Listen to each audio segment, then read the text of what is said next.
Today I'll be doing my presentation on tree canopy loss and specifically focusing on the city of Charlotte.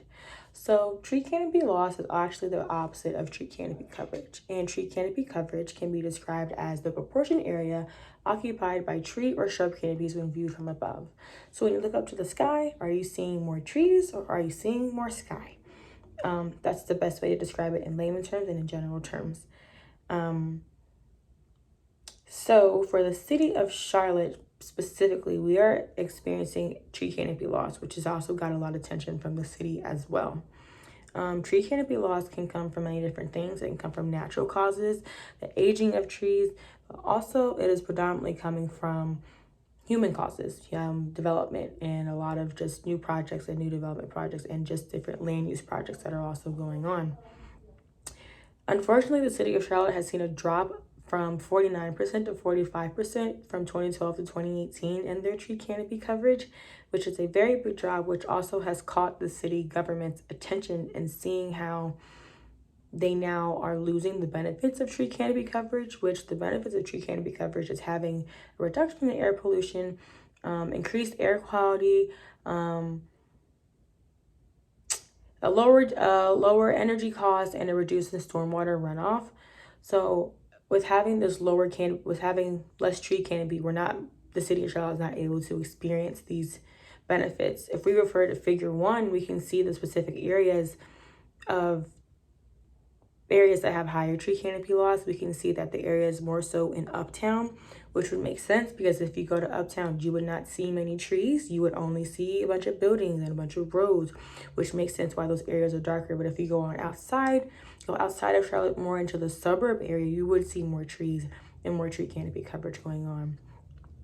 But having that local knowledge of knowing that the city of Charlotte is a constantly booming and growing city is great to have when thinking about this tree canopy loss as a whole.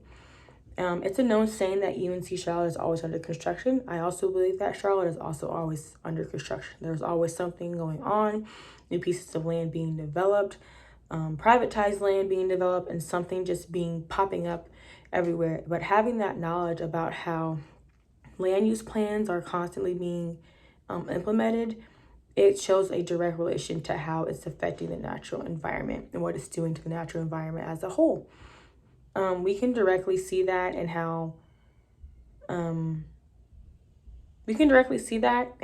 tree canopy coverage relates directly to how Charlotte is growing and booming as well. We refer to figure 2. We can see that Mecklenburg County since 2010 has increased 15%, and with that increase in 15%, we can see why we're in a tree canopy loss, because we have more population, which requires more housing, which requires more development, which requires the loss of trees, which is requiring a tree canopy loss. So that background knowledge kind of helps lead up to where we are now, and it gives more of a full, substantial picture of okay, this is where the city of Charlotte is now, and this is why they are there. Politically speaking, having this background knowledge, you also have the government who knows of this background knowledge because they were the one implementing these different projects and having these different projects because they had that power to do that. So given that they had that government power to alter land uses and to alter different things and do all these different developments, they also have the power to implement different ordinances and implement different action plans and implement different programs to help solve the problem that they are very well aware of, because they have that power, which is what political ecology talks about, how they have the power, how a power struggle influences an agricultural decision. So the city of Charlotte relates to the city of Atlanta, which a case study was done on Atlanta, and the case study was talking about how the different ordinances and different policies that were being affected in Atlanta were more effective and were producing more results because of the type of plans that they were producing and what they were doing. And that their ordinances were directly addressing the problem and not going around the problem and not trying to more so hold on to what they were trying to doing. So per se, if we put it in Charlotte terms, the tree action plan is a tree action plan. and it's not being hindered, or it's not being pushed aside for any more land development. Like, there's a tree action plan that's being implemented, which is what the city of Atlanta did. So with having that tree action plan and that 24-way comprehensive plan, and also the different programs and the tree ordinances that are out now for the city of Charlotte, we're seeing that the government has used their power to influence what's going on agriculturally in their city. Another way that tree canopy laws really has a direct effect on society is in terms of environmental justice.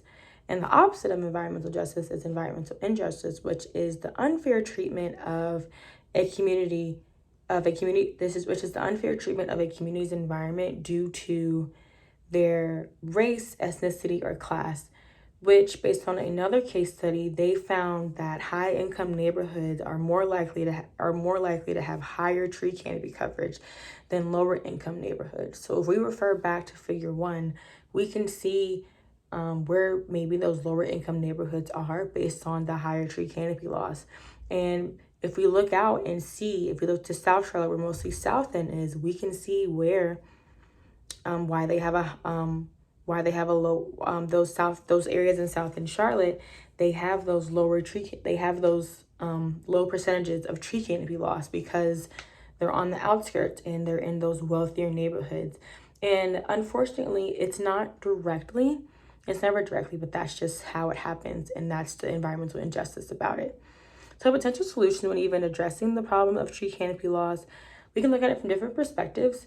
We can just ensure that local knowledge is still apparent and is being used, and that we're using the tree canopy action plans. We're using tools that are provided by the City of Charlotte's Landscape Management Division, which helps monitor trees, and also really taking a look at the tree canopy action plan and ensuring that it is effective for all neighborhoods.